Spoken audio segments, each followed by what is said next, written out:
বিসমিল্লাহির রহমানির রহিম। আসসালামু আলাইকুম। আশা করি আল্লাহর রহমতে আপনারা সবাই ভালো আছেন। হাসান স্মার্ট ওয়ার্ল্ডে আপনাদের সবাইকে স্বাগতম। আমাদের সাথে থাকতে লাইক, কমেন্ট আর সাবস্ক্রাইব করতে ভুলবেন না।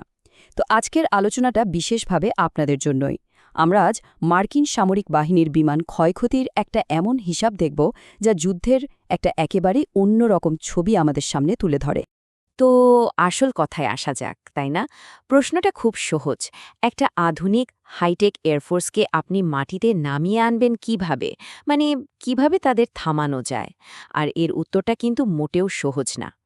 কারণ আসল খেলাটা সবসময় আকাশে সামনাসামনি লড়াইতে হয় না। মানে সবসময় ডগ ফাইট জিতেই যে যুদ্ধ জেতা যায় তা কিন্তু নয়। এই যে এত সব বিমান হারানোর গল্প, এর পেছনে অনেক অনেক জটিল হিসাব নিকাশ আছে। আচ্ছা, তাহলে চলুন শুরু করা যাক প্রথম পর্ব দিয়ে। আর এখানে আমরা এমন একটা ক্ষতির কথা বলবো যেটা সংখ্যায় মাত্র একটা হলেও এর প্রভাবটা ছিল অমস্য। মানে এই একটা ঘটনায় পুরো যুদ্ধের মোড় ঘুরিয়ে দেওয়ার মতো পরিস্থিতি তৈরি করেছিল। তো ঘটনাটা ঘটেছিল ২৬শে মার্চ প্রিন্স সুলতান এয়ারবেসে। স্যাটেলাইট ইমেজ আর গ্রাউন্ড থেকে পাওয়া ছবি দুটোই কিন্তু একই কথা বলছে। একটা ইরানি মিসাইল হামলায় মার্কিন বিমান বাহিনীর একটা E-3G সেন্ট্রি বিমান পুরোপুরি ধ্বংস হয়ে যায়। আর এটা শুধু একটা প্লেন হারানোর মতো ব্যাপার ছিল না, এটা ছিল একটা স্ট্র্যাটেজিক অ্যাসেট, মানে একটা কৌশলগত সম্পদ হারানোর মতো। ৪৭, হ্যাঁ ৪৭, এই সংখ্যাটা কেন এত গুরুত্বপূর্ণ জানেন? কারণ এই E-3 সেঞ্চুরি বিমানটা তার পুরো ৪৭ বছরের সার্ভিস লাইফে এই প্রথমবার কোনো যুদ্ধে ধ্বংস হল। ভাবা যায়, এটা শুধু একটা ক্ষতি না, এটা একটা ঐতিহাসিক ব্যাপার ছিল। এখন প্রশ্ন হল, এই বিমানটা রিপ্লেস করা এত কঠিন কেন, মানে অপূরণীয় কেন বলছি? কারণটা খুব সহজ। এর প্রোডাকশন লাইন, মানে এটা বানানোর কারখানা, সেই 1992তেই বন্ধ হয়ে গেছে। আর এর যে রিপ্লেসমেন্ট আসার কথা, মানে E-7A, সেটা ২০২৮ সালের আগে তো আসছেই না। তার মানে হলো এই যুদ্ধে যে কটা E-3 হারাবে, সেই জায়গাটা পূরণ করার মতো আর কোনো উপায় নেই। মিচেল ইনস্টিটিউটের হিদার পেনি ঠিক এই কথাটাই বলেছেন। তার মতে এই E-3 হারানোটা একটা বিরাট বড় সমস্যা। কারণ কি? কারণ এই বিমানগুলো হলো ব্যাটল ম্যানেজার, মানে এগুলো শুধু নজরদারি করে না, এগুলো আসলে এক একটা উড়ন্ত কমান্ড পোস্ট। আকাশযুদ্ধের সব কিছু, মানে কাকে টার্গেট করতে হবে, কোন ফাইটার প্লেন কোথায় যাবে, সব কিছু এরাই কন্ট্রোল করে। আচ্ছা, একটা অনেক দামি অ্যাসেটের কথা তো শুনলাম। এবার চলুন একটু অন্য ধরনের ক্ষতির দিকে তাকাই।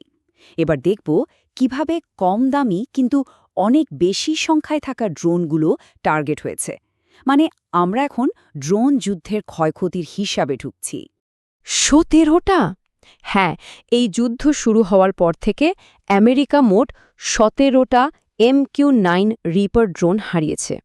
এটা কিন্তু একটা দুটো না, ১৭টা। মানে এটা পরিষ্কার বোঝা যাচ্ছে যে ড্রোনগুলোকে নিয়মিত টার্গেট করা হচ্ছিল। আর এই ১৭টা ড্রোনের দাম কত শুনলে অবাক হবেন, প্রায় $৫৯৫ মিলিয়ন। এখান থেকেই অ্যাসিমেট্রিক ওয়ারফেয়ার বা অসম যুদ্ধের ব্যাপারটা বোঝা যায়। মানে অপেক্ষাকৃত সস্তা মিসাইল দিয়ে মিলিয়ন মিলিয়ন ডলারের হাইটেক ড্রোন ধ্বংস করে দেওয়া হচ্ছে। তো এই যে এত হামলা, এগুলো কিন্তু কোনো বিচ্ছিন্ন ঘটনা না। এর পেছনে একটা বড় স্ট্র্যাটেজি কাজ করছে, যেটাকে বলা হয় অ্যাসিমেট্রিক কাউন্টার এয়ার ক্যাম্পেইন। এর মূল আইডিয়াটা হলো সরাসরি সেরা ফাইটার জেটগুলোর সাথে না লড়ে, বরং তাদের সাপোর্ট সিস্টেমগুলোকে টার্গেট করা, যেমন রাডার, ফিউল ট্যাঙ্কার বা কমান্ড এয়ারক্রাফট, কারণ এগুলো ছাড়া ফাইটার জেটগুলো আসলে অচল। তাহলে চলুন এবার ঠিক এই পয়েন্টটা নিয়ে কথা বলি। কিভাবে সাপ্লাই লাইনের উপর টার্গেট করা হলো? মানে মার্কিন বিমান বাহিনীর লজিস্টিক্স, যা কিনা তাদের মেরুদণ্ড, সেটার ওপর কিভাবে আঘাত আনা হলো চলুন দেখি। এই টাইমলাইনটা একটু খেয়াল করে দেখুন। একটাই এয়ারবেস, প্রিন্স সুলতান, কিন্তু সেখানে বারবার হামলা হয়েছে। প্রথমে ১লা মার্চ টার্গেট করা হলো থ্যাড রাডারকে, এরপর ১৩ই মার্চ হামলা হলো ফিউয়েল ট্যাঙ্কারগুলোর উপর, আর সবশেষে ২৭শে মার্চ সেই E-3G কমান্ড পোস্টটা ধ্বংস করা হলো। এটা দেখেই বোঝা যায় পুরো ব্যাপারটা কতটা পরিকল্পিত ছিল। তো এর ফলাফলটা কি দাঁড়ালো, বিশেষ করে ট্যাঙ্কারগুলো হারানোর ফলে? খুব সহজ হিসাব, ট্যাঙ্কার না থাকলে ফাইটার জেটগুলো বেশিক্ষণ আকাশে উড়তে পারে না কিংবা খুব দূরে গিয়ে অপারেশনও চালাতে পারে না। এর মানে হলো আমেরিকার এয়ার পাওয়ারের নাগালটাই ছোট হয়ে গেল। এতক্ষণ তো আমরা সাপোর্ট সিস্টেম নিয়ে কথা বললাম, কিন্তু গল্পটা এখানেই শেষ না। এই কৌশল শুধু সাপোর্টের মধ্যেই সীমাবদ্ধ ছিল না, ফ্রন্টলাইনের ফাইটার জেটগুলো এর শিকার হয়েছে। মানে যুদ্ধের একেবারে সামনের সারির বিমানগুলো কিন্তু নিরাপদ ছিল না। এখানে একটা ভয়ঙ্কর চক্র বা ভিশিয়াস সাইকেল তৈরি হতে দেখা যায়। ব্যাপারটা কেমন? ধরুন একটা ইরানি স্যাম মিসাইল একটা F-15E ফাইটার জেটকে ভূপাতিত করল। স্বাভাবিকভাবেই পাইলটদের বাঁচাতে একটা রেস্কিউ টিম পাঠানো হলো, কিন্তু তখন কি হলো? সেই রেস্কিউ টিম নিজেই অ্যাটাকের শিকার হলো, আর তাদের বাঁচাতে গিয়ে একটা A-10 অ্যাটাক প্লেন আর দুটো রেস্কিউ হেলিকপ্টারও ক্ষতিগ্রস্ত হলো বা ধ্বংস হয়ে গেল। মানে একটা ক্ষতিকে সামলাতে গিয়ে আরও বড় ক্ষতি হয়ে গেল। এই MiGFlight.com ব্লগের কথাটা খুব গুরুত্বপূর্ণ।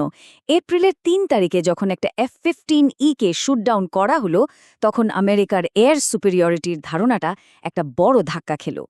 সবাই ভাবছিল এতদিনে হয়তো ইরানের এয়ার ডিফেন্স দুর্বল হয়ে গেছে, কিন্তু এই ঘটনাটা প্রমাণ করে দিল যে না, তারা তখনও একটা ফাস্ট মুভিং ফাইটার জেটকে ট্র্যাক করে ধ্বংস করার ক্ষমতা রাখে। আচ্ছা, অনেক তো আলাদা আলাদা করে দেখলাম, এবার চলুন সব মিলিয়ে মোট ক্ষয়ক্ষতির পূর্ণাঙ্গ হিসাবটা দেখি। আর সত্যি বলতে সংখ্যাগুলো দেখলে একটু চমকে যেতেই হয়। এই লিস্টটা একবার দেখুন। একটা F-35 ড্যামেজড, চারটা F-15E স্ট্রাইক ইগল, একটা A-10 থান্ডারবোল্ট, একটা E-3G AWACS, 8টা KC-135 ট্যাঙ্কার, 17টা MQ-9 রিপার ড্রোন, আর বেশ কয়েকটা হেলিকপ্টার, ব্ল্যাক হক, পেভহক, চিনুক। মানে ড্রোন থেকে শুরু করে টপ টিয়ার ফাইটার জেট পর্যন্ত কিছুই বাদ যায়নি। এটা পরিষ্কার দেখিয়ে দিচ্ছে যে কোনো কিছুই আসলে পুরোপুরি নিরাপদ ছিল না। আর এই সব কিছুর মোট আর্থিক মূল্য কত? আনুমানিক $4.83 বিলিয়ন। আর মনে রাখবেন, এটা কিন্তু শুধু যুদ্ধের প্রথম 1 মাসের হিসাব।